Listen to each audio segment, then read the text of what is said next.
My brother, my sister, God bless you.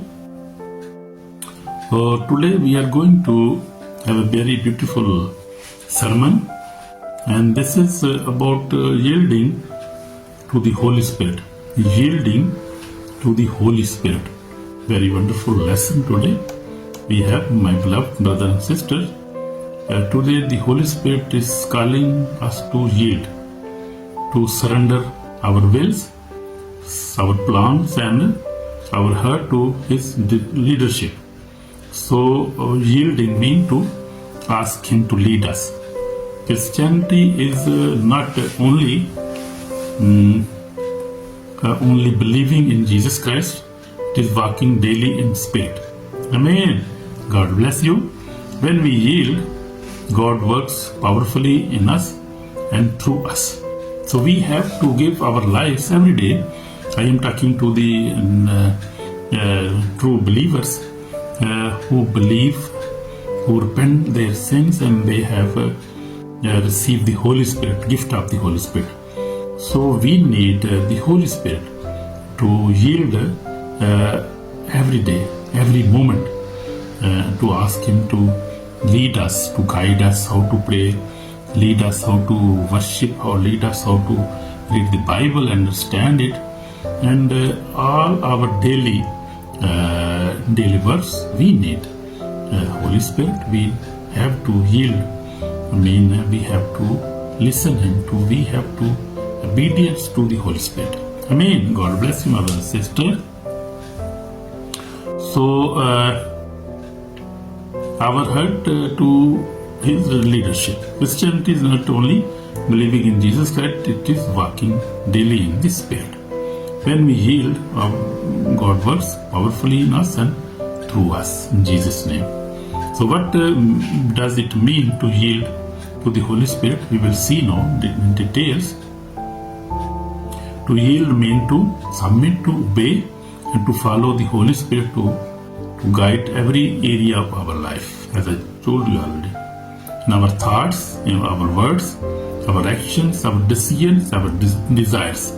So we need the guidance of the Holy Spirit, and very important in last days, in this parallel days, in the last days now, we need the Holy Spirit in our thoughts, because where Holy Spirit operates and guide us in our thoughts. Also, you must understand that devil, the enemy, also operate in thoughts and put negative thoughts in our mind, put fearful thought, put destructive thoughts in our mind. So our mind, this mind is the battlefield where the Holy Spirit operates, guide us, because this is the computer. You can say this is computer, and this computer, like a computer, guide us what do we have to do. So this is the brain of computer and brain of the mankind, of man. Thoughts, our words. When we speak something with our mouth, words comes out, and when we do any action, we take a decision. So this we need guidance of the Holy Spirit. So we have to yield before the Holy Spirit and ask Him to lead us in our daily life, in our spiritual life, in our business life, in our ministry life, because we cannot do anything without Holy Spirit, without His guiding, without His assistance. We cannot do anything. Good, even ministry. You can run any ministry, you cannot pray yourself without the power of the Holy Spirit, without the guidance of the Holy Spirit. And Holy Spirit put thoughts and words in your mouth, and He speaks with you. God speak like this. So Bible says, I say then, walk in the Spirit, and you shall not fulfill the lust of the flesh. In Galatians 5:16 says. So we have to walk according to, we have to walk in Spirit, and you shall not fulfill the lust of the flesh. So we have to walk in Spirit, in the Holy Spirit. We have to walk in the Holy Spirit. Why yielding is necessary? Without yielding, the flesh controls us. Now, there we see that here. We have to, this is very gentle. Actually, Holy Spirit is very gentle. Holy Spirit, and God has given us free will. We are free moral agent, and God has given us free will, what we want to do daily, every moment. So we need every moment, we need the guidance of the Holy Spirit. So while yielding, without yielding, the flesh controls us. So see this, with yielding, the Spirit produces holiness, peace, power, and victory in our life. Amen. It produces holiness, it produces peace in our thoughts, in our life, and bring power and victory in our life in the end. So that is the guidance of the Holy Spirit. And we cannot walk a holy life, we can live a holy life without the Holy Spirit. Every action has a spirit behind it, either the Holy Spirit or the evil spirit. Love, obedience, and holiness come from the Holy Spirit. We see that now.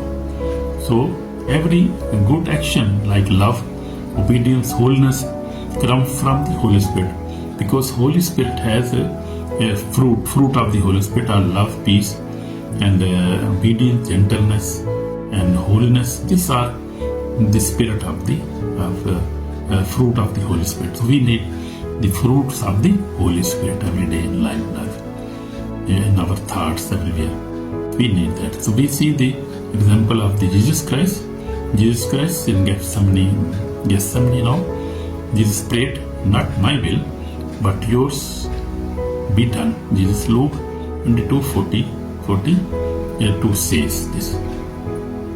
He fully yielded to the Father and the Spirit, even into cross. We see Jesus Christ was yielding 24/7 when he was praying alone on the mountains, when he was doing miracles, and then when he was raising dead people.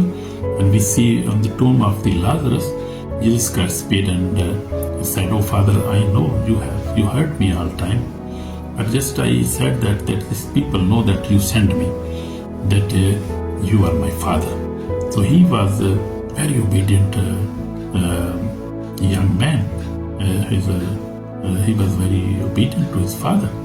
So we also have to be obedient. If we are young, we are old, and at any age we have to obedient to our Heavenly Father. We must be obedient to Jesus Christ. We must be obedient to the Holy Spirit. Yeah, every time we have to ask Him to guide us in every decision, in every thought, in every work, daily work, I mean. So Jesus Christ, he fully yielded to the Father and the Holy Spirit, even into cross. So he was obedient because he know the plan of God, that God want him to go to cross and shed his blood and give a sacrifice for the world, so that he could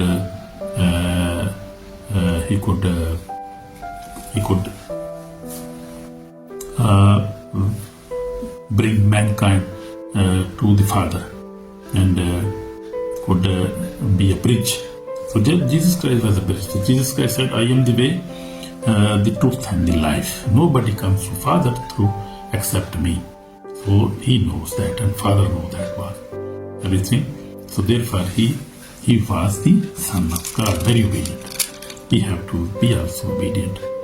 So we see Jesus Christ led by the Spirit. Then Jesus was led by the Spirit into the wilderness. And Jesus Christ came to the John baptism.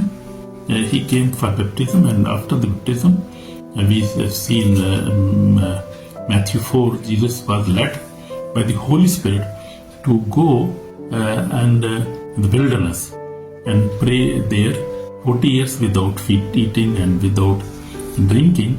And he obeyed the Holy Spirit instructions and was tempted, and then he fulfilled the plan of God. Because he yielded, he defeated temptation and fulfilled God's plan. So that is wonderful, yeah? We also have to be obedient to the Father, to Jesus Christ and the Holy Spirit. Then we can fulfill the plan of God's plan in our life. My brother, my sister, God bless you. We see in King David in Old Testament, we see when David sinned, he repented and cried, "Do not take your Holy Spirit from me." In Psalm 51:11 says, David knows that without yielding to the Spirit, Holy Spirit, life become empty and broken. You see, without the Holy Spirit, we are empty and broken. You see, we need the Holy Spirit, guidance of the Holy Spirit. We must be fulfilled with the Holy Spirit. We also must be fulfilled with the Word of God. Word of God must be in our life. We mean we must read the Bible, and then Word of God must be in our brain or in our computer. So, so then the God can operate us through this Word of God, and then it is easy for God to speak with us because He always talks through the Word of God by the Holy Spirit and by the Word of God. So we need that. In my 46 years, I have seen that. So I am Evangelist Samuel John. I have been walking with the Lord for 46 years. I faced many troubles but for many years now, by the grace of God, I have overcome all kind of sin, and now I live a holy life by the grace of God. This is grace of God only. And with the Holy Spirit, yielding to the Holy Spirit. Whenever in the morning, before I start any work, after washing my mouth or after taking bath, I first of all, this is my habit from long time, I still start praying, and I yield to the Holy Spirit, and I always ask Him to guide me in this day, and help me, guide me, because without the Holy Spirit we cannot walk, we cannot have a holy life. We cannot love each other without the Holy Spirit. We cannot forgive each other. We need the help of the Holy Spirit. Amen. God bless you, my brother, my sister. So this is warning for our soul now. If we resist the Holy Spirit, again and again, our heart become hard. On the day of judgment, many will say, "Lord, Lord, Lord," but they did not obey the Spirit. They will say, "Lord, Lord, Lord." They did not they obey the Spirit, Holy Spirit, and this is dangerous for their soul. So we have to repent today. Today, repent, say, will repent. You can say now, "Holy Spirit, I surrender my life to you. Lead me, correct me, change me, and you will see in your life, God will bless you." Amen. We'll pray now. Oh Holy Spirit, we come before you. Lord Jesus, we come before you. God, forgive us. We have rejected the Holy Spirit. God Jesus Christ, help us, forgive us, and give us holy life. We will be surrendered before you. Our lives, correct us, change us, make us holy, and wash us to your precious blood. In Jesus Christ's name we pray. Amen. My brother, my sister, if you have prayed from your heart, God has already listened you. And always ask for the Holy Spirit. Because without the Holy Spirit, without yielding to the Holy Spirit, we cannot have a holy life in this last days and sinful world, where every sin is everywhere. Alcohol is openly available. Drugs are openly, legally available. Everything. You can say you can get everything easily. So that is very big temptation for our holy life. So we have to live a holy life, obedient life. We must pray every day. We must read the Bible daily. We must fast also. Also sometime, or you can do daily. We also must read the Bible. We must go to church. We must spend a holy life. And that holy life we cannot live a holy life without the Holy Spirit, without yielding to the Holy Spirit. We have to ask Him for guidance daily. We have to ask Him to guide us daily in our all decisions, in all our works. So we must ask Holy Spirit to guide in our thoughts, in our words, in our actions, in our decisions, in our desires. So we need the guidance of the Holy Spirit. So God bless you, my brother and my sister. and listen again if you never understand something, and try to live an obedient life to the Word of God. God bless you in Jesus' name. Shalom. Amen.